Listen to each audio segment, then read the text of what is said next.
Aujourd'hui, nous allons parler des deux types de péché.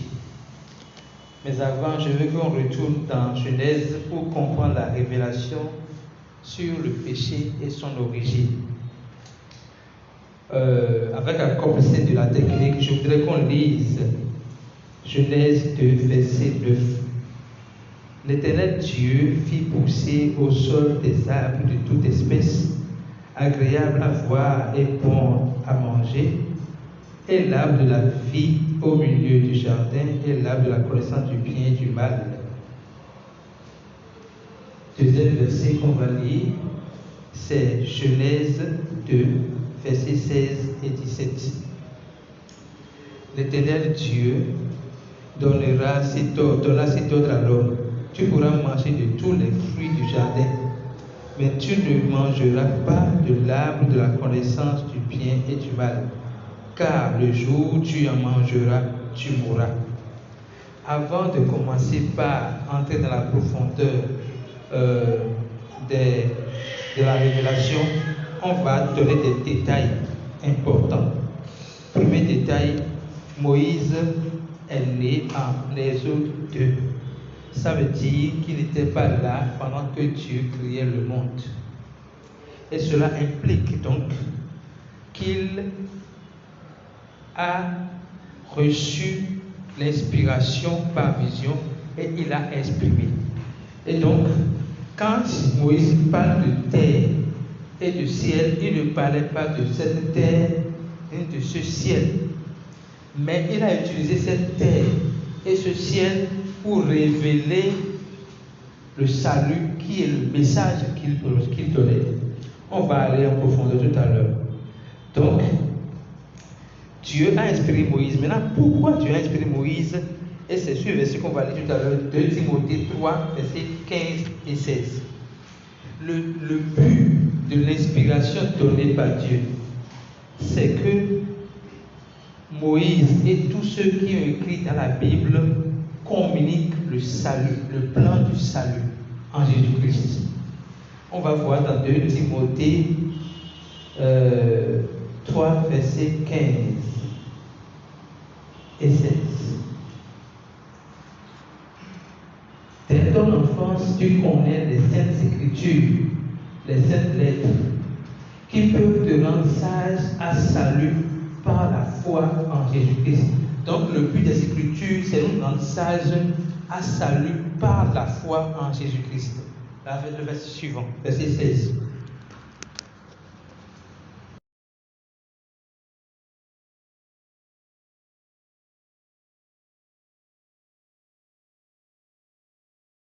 Et pour instruire dans la justice. Donc vous voyez que la raison pour laquelle Dieu a inspiré Moïse, c'est pour communiquer le plan du salut. Donc tout ce que Moïse a écrit dans la Bible était pour communiquer le plan de salut. Alors nous allons voir que signifie l'arbre de la vie éternelle. L'arbre de la vie éternelle représente Jésus-Christ. On peut lire cela dans Apocalypse 22, verset 2. L'arbre de la vie représente Jésus-Christ. L'arbre de la vie représente Jésus-Christ. Apocalypse 22, verset 2, si on peut lire ça. Au milieu de la place de la ville et sur les deux bords du fleuve, il y a un arbre de vie produisant 12 fois de fruits, rendant son fruit chaque mois et dont les feuilles servaient à la guérison des nations. Vous voyez, l'arbre de vie, et là était Jésus-Christ. Le verset précédent révèle qu'on parlait de Jésus-Christ, et Jésus-Christ est venu pour sauver le monde, et par ses vertus, le monde entier est guéri. C'est pour cela qu'on dit, ces feuilles servent à la guérison des nations. Ce n'est pas le fond, c'est une métaphore là. C'est que son sang, sa vie, sert à la guérison des nations. Les fruits représentent quoi? Les fruits représentent la parole reçue dans le cœur. Et ça peut être un mensonge ou une vérité. Alors, quand on revient au verset, quand la parole dit, l'Éternel fit pousser tout à de toute espèce pour en manger, Là où on dit, j'ai oublié quelque chose. L'arbre de la connaissance du bien et du mal représente quoi? Ça représente juste le rejet de Jésus-Christ. L'arbre de la vie éternelle représente Jésus-Christ. Mais l'arbre de la connaissance du bien et du mal représente juste le rejet de Jésus-Christ. Et c'est pour cela que dans Genèse 2, verset 6, verset 16 à 17, Dieu recommande à l'homme de ne pas manger le fruit de l'arbre de la connaissance du bien et du mal, c'est-à-dire de ne pas recevoir un mensonge qui va les amener à rejeter Jésus-Christ et à ne pas accepter la vie, à ne pas prendre le fruit de l'arbre de la vie éternelle. Donc, et que cela soit vraiment fait dans notre esprit, la terre, le jardin d'Éden en lui-même représente quoi? La terre. Et la terre signifie le cœur des hommes. Cela nous a été révélé dans la parabole du semeur par Jésus-Christ qui dit que la parole tombe sur la terre, mais il a montré que la terre dont il parle, c'est le cœur des hommes.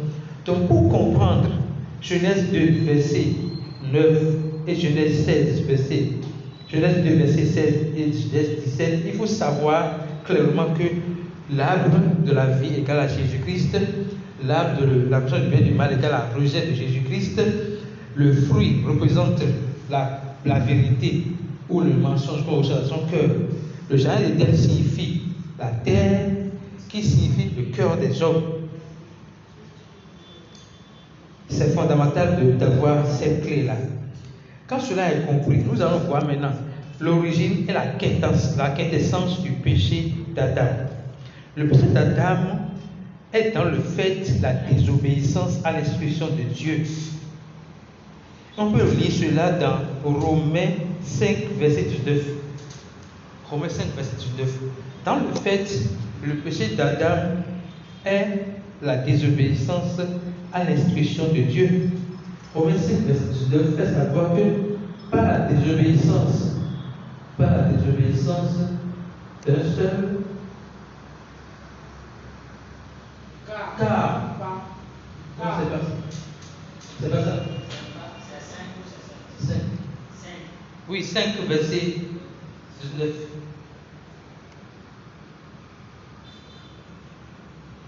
Car par la désobéissance d'un seul homme, beaucoup ont été rendus pécheurs. De même par l'obéissance d'un seul, beaucoup seront rendus justes. On parle ici de désobéissance. Ça veut dire qu'il n'y a pas pomme comme péché. Ce n'est pas parce qu'ils ont mangé pomme qu'ils ont. C'est ça, c'est pas manger pomme qui est le péché. Le péché dans le fait, c'est la désobéissance. Maintenant, quelle est la racine de la désobéissance? Qu'est-ce qui a fait que Adam a désobéi à Dieu? C'est parce qu'à un moment donné, Adam a douté de la parole de Dieu et a cru à la parole du diable. Donc il a reçu la semence mensongère du diable contre et a rejeté la semence véridique de Dieu. Donc, si on va résumer, donc, quelle est la racine du péché d'Adam? Quelle est l'origine de la désobéissance d'Adam? C'est l'incrédulité. L'incrédulité est donc l'origine du péché d'Adam. Maintenant, quand on va loin, le vrai péché d'Adam, est-ce que c'est seulement la désobéissance? Non. C'est en fait le rejet de Jésus-Christ. Parce qu'au milieu du jardin, il y avait l'arbre de la vie qui est Jésus-Christ et l'arbre de la connaissance du bien et du mal qui est le rejet de Jésus-Christ. Et au lieu de prendre le fruit de l'arbre de la vie, il a consommé le fruit du rejet de Jésus-Christ. Donc le péché d'Adam, dans le vrai, c'est le rejet de Jésus-Christ. Et c'est pour cela que lorsque Jésus-Christ est venu sur la terre, la seule condition qu'il a donnée pour avoir le salut, c'est de croire. Ce n'est pas d'obéir, mais de croire. De croire que Jésus-Christ est mort pour nos péchés, qu'il a été enseveli et qu'il est ressuscité pour notre justification. Dès lors qu'on croit cela, on est donc soumis à l'obéissance de Christ. Christ a obéi à notre place pour que nous soyons soumis à son obéissance, pas que nous essayons d'obéir. L'origine du péché d'Adam, c'est l'incrédulité. Le péché d'Adam, c'est le rejet de Jésus-Christ. Donc on voit clairement que le péché qui a engendré la séparation avec Dieu, puisque Dieu a dit, s'il mange, il va mourir. Mais dans le fait, il n'est pas mort. Physiquement, il n'était pas mort. Mais spirituellement, il était mort. Parce que Dieu se tient sur sa parole. Quand Dieu a dit qu'il va mourir, c'est qu'il parle de la mort spirituelle. Et donc, le seul péché qui a conduit l'humanité dans la mort, c'est le rejet de Jésus-Christ. Et on peut lire cela dans Romains 5, verset 12. Le seul péché qui a conduit l'humanité dans la mort, c'est le rejet de Jésus-Christ. Dans Romains 5, verset 12, on voit clairement cela. On dit, c'est pourquoi, comme par un seul homme, le péché est entré dans le monde. Le péché est entré dans le monde. Et par le péché, la mort, et qu'ainsi la mort s'est étendue sur tous les hommes, parce que tous ont péché. La phrase tous ont péché là, c'est venu. Tous ont péché au milieu de la gloire, parce que la mort, le péché est entré dans le monde. Soulignez la phrase le péché est entré dans le monde. Et nous allons lire la phrase voici l'agneau de Dieu qui ôte le péché du monde. Si quelqu'un comprend cela, vous serez délivré. Le péché, pas un seul homme, le péché est entré dans le monde. Jésus, l'agneau de Dieu, ôte le péché du monde. Et c'est pour cela que celui qui croit en Jésus-Christ n'a plus le péché en lui. Nous allons avancer. Donc, le seul péché qui a séparé l'homme de Dieu, qui a changé la mort, c'est le rejet de Jésus-Christ. Ça veut dire que Adam n'a pas commis les péchés cités dans Galates 5, verset 19 à 21. On peut lire ça. Adam n'a pas commis les péchés cités dans Galates 5, verset 19 et 21 avant d'introduire la mort dans le monde. Ça veut dire que le péché d'Adam est plus grand que tous les péchés. Le péché qu'Adam a commis est plus grand que tous les péchés. Les péchés cités à Galates 5, on voit qu'il s'agit en réalité des œuvres de la chair. Mais le monde l'appelle péché. On va quand même citer comme ça et avancer. Les œuvres de la chair sont manifestes. Ce sont l'impudicité. Adam n'a pas commis l'impudicité. L'impureté, il n'en a pas commis. La dissolution, ce n'est pas son péché. Suivant. Verset suivant. L'idolâtrie, ce n'est pas le péché qu'il a commis. La magie, il n'a pas fait la magie. L'inimitié, ce n'est pas le péché qu'il a fait. Les querelles, les jalousies, les animosités, les disputes, les divisions, les sectes, ce ne sont pas les péchés que Adam a commis. Avançons. Avançons s'il vous plaît. L'envie, l'ivrognerie, les essais de table, les choses semblables. Vous voyez, ce n'est pas les péchés que Adam a commis au jardin. Le péché qu'il a commis, c'est l'incrédulité comme racine et le rejet de Jésus-Christ comme fruit. Est-ce que ça suit? Alléluia. Donc, nous allons constater, nous voyons clairement que le péché, il y a deux types de péchés. Quand on voit qu'il y a deux types de péchés. Et cela est clarifié dans 1 Jean 5, verset 16. 1 Jean 5, verset 16. 1 Jean 5, verset 16. Ah, Seigneur. 1 Jean 5, verset 16. Si quelqu'un voit son frère commettre un péché qui ne mène point à la mort, qu'il prie, et Dieu donnera la vie à ce frère. Il la donnera à ceux qui commettent un péché qui ne mène point à la mort. Il y a un péché qui mène à la mort. Ce n'est pas pour ce péché-là que je dis de prier. On voit là clairement deux types de péchés. Le péché qui mène à la mort et le péché qui ne mène point à la mort. Maintenant, il y a une grande interrogation. Pourquoi Jean demande de ne pas prier pour le péché qui mène à la mort, mais de prier pour le péché qui ne mène point à la mort? C'est la grande interrogation. Parce que on ne prie pas pour le péché qui mène à la mort. Pour finir avec le péché qui mène à la mort, il faut simplement accepter Jésus-Christ. Il faut simplement reconnaître que Jésus-Christ a ôté le péché du monde. Il faut reconnaître que Jésus-Christ est mort pour tes péchés, enseveli et ressuscité pour ta justification. Ce n'est pas autre chose. Donc il n'y a pas à prier pour le péché qui mène à la mort. C'est pour cela que nous devons arrêter de dire, Seigneur, je ne veux pas aller en enfer. Je prie pour aller au paradis. Non. Tu es déjà au paradis. Tu es déjà dans la vie éternelle. Tu es déjà dans le salut éternel dès que tu reçois Jésus-Christ. Éphésiens 2, verset 6 nous fait savoir que Christ nous a ressuscités. Et nous sommes assis avec lui dans les lieux célestes. Présentement, là où je suis sur la terre, je suis assis avec Christ dans les lieux célestes parce qu'il m'a ressuscité. Sa résurrection est ma résurrection. Donc, nous sommes déjà dans les lieux célestes, assis à côté de Christ. Alléluia. Alors,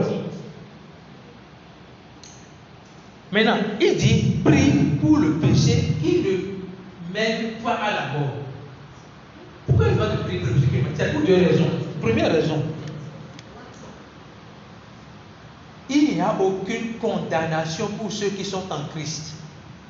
Ça veut dire que quand un pasteur voit ses fidèles commettre des péchés, il doit tout de suite savoir qu'ils ne sont pas enracinés dans la connaissance de leur identité en Christ.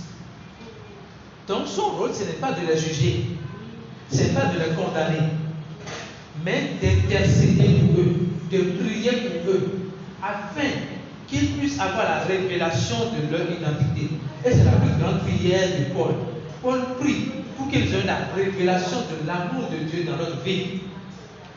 Donc, quand nous connaissons des frères qui commettent des péchés, je dis frères, quand on parle de frères, c'est le croyant qui commet des péchés.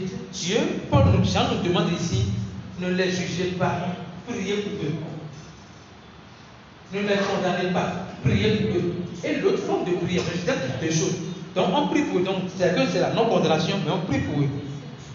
Deuxième chose, on leur enseigne leur identité.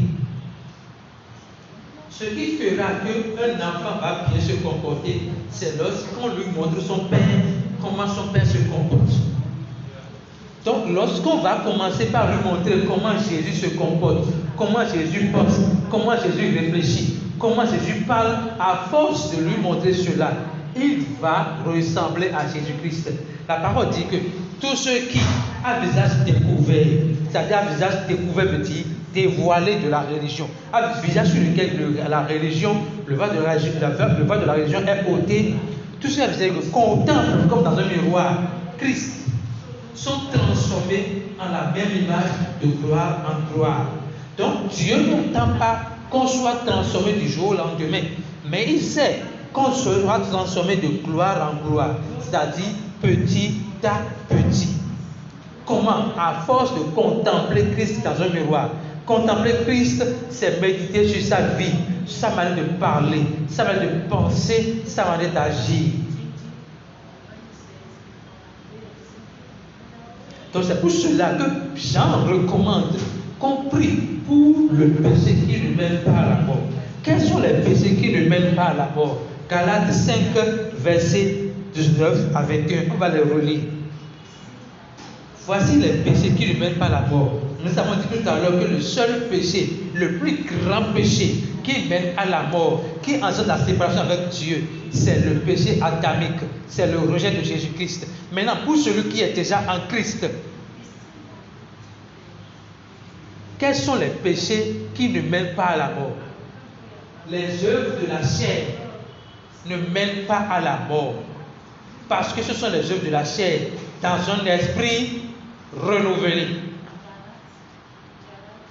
Donc, l'impudicité, l'impureté, la dissolution, les jalousies, les meurtres et consorts ne mènent pas à la mort spirituelle, ne nous séparent pas de Dieu. Ce qui nous sépare de Dieu, c'est le rejet de Jésus-Christ.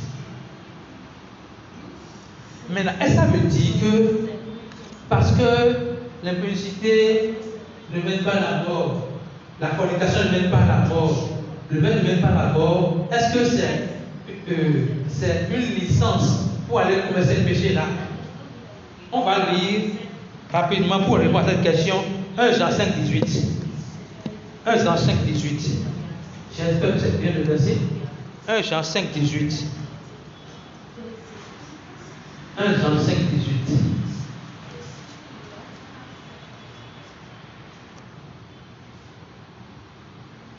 Nous savons que, pour ceux qui ne savent pas, Jean dit nous savons que quiconque est né de Dieu ne pêche point. Je vais lire le verset entier. Mais celui qui est né de Dieu se garde lui-même et le malin ne le touche pas. Notez, quiconque est né de Dieu ne pêche point. Le pêche point là, c'est que celui qui est né de Dieu a déjà accepté Jésus-Christ. Donc ce n'est pas possible qu'il rejette Jésus-Christ.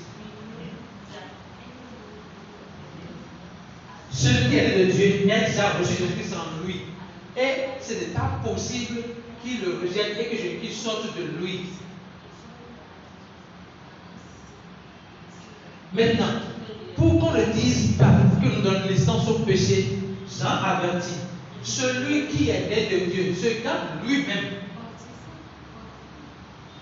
Il se garde lui-même de commettre les œuvres de la chair, les péchés par action, cités dans Galates 5, 19 à 21.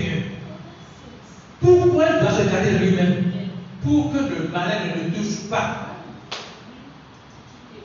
Nous savons que quand nous sommes en Christ, notre esprit est scellé avec Christ. Donc ce n'est pas possible que le malin ait accès à notre esprit en Christ. Mais quand nous lui ouvrons le chemin par les œuvres de la chair, il aura accès à notre chair. Je reprends cette phrase. Quand nous lui ouvrons la porte par les œuvres de la chair, le malin aura accès à notre chair. Notre chair, c'est notre âme. Notre chair, c'est notre corps. Et dans ce cas, il a la possibilité, le droit légal de nous attaquer par des maladies, de nous attaquer par des crises, par n'importe quelle chose. Il a le droit légal de nous attaquer. Donc, Jean nous dit, mon fils, ma fille, tu es en Christ, tu ne pèses point. Mais attention, garde-toi toi-même. Ce n'est pas Dieu qui va te garder, c'est toi-même qui va te garder. C'est toi-même qui va te discipliner. Pourquoi? Pour ne pas donner assez au malin.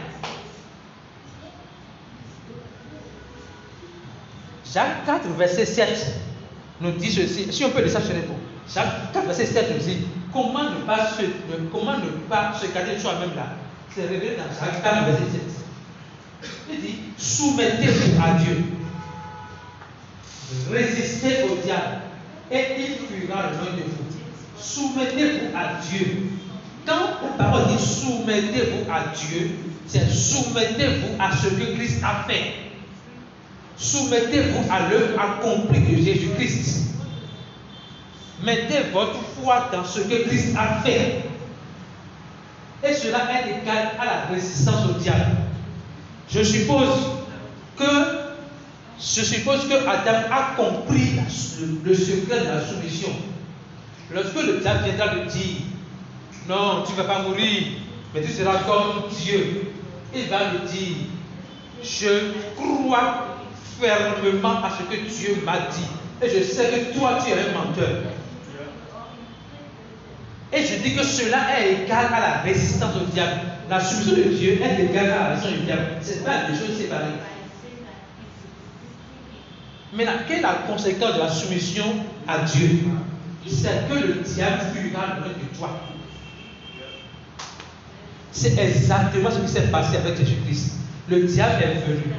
Il a tenté par-ci, par-là, par-ci, par-là. Mais Jésus s'était soumis à Dieu. Et il a dit, il est écrit, il est écrit. Quand Satan a vu que Jésus est resté ferme dans sa position, dans sa soumission à la parole de Dieu, lui-même a fui. Si on peut voir ce verset là, que Satan a quitté. On peut voir ce verset. Si on peut lire ce verset là où Satan sentait Jésus là, on va voir que Satan lui-même a quitté. Alors le diable le laissa. Et voici les anges vinrent auprès de lui et le servirent. Vous voyez, la soumission de Jésus est la résistance au diable. On dit alors le diable le laissa. Ce qui fera que le diable va fuir l'un de vous. Ce n'est pas, excusez-moi, ce n'est pas parler en langue. Ce n'est pas jeûner et prier. C'est la soumission absolue à Dieu. Et quand on parle de soumission absolue à Dieu, c'est prendre pour vérité, pour vrai, uniquement ce que Dieu dit. La fondation de la soumission à Dieu, c'est prendre pour vrai uniquement ce que Dieu a dit. Pas ce que les hommes disent, pas ce que les circonstances disent, mais ce que Dieu dit. Quand on est absolument soumis à ça, le diable lui-même plie bagage.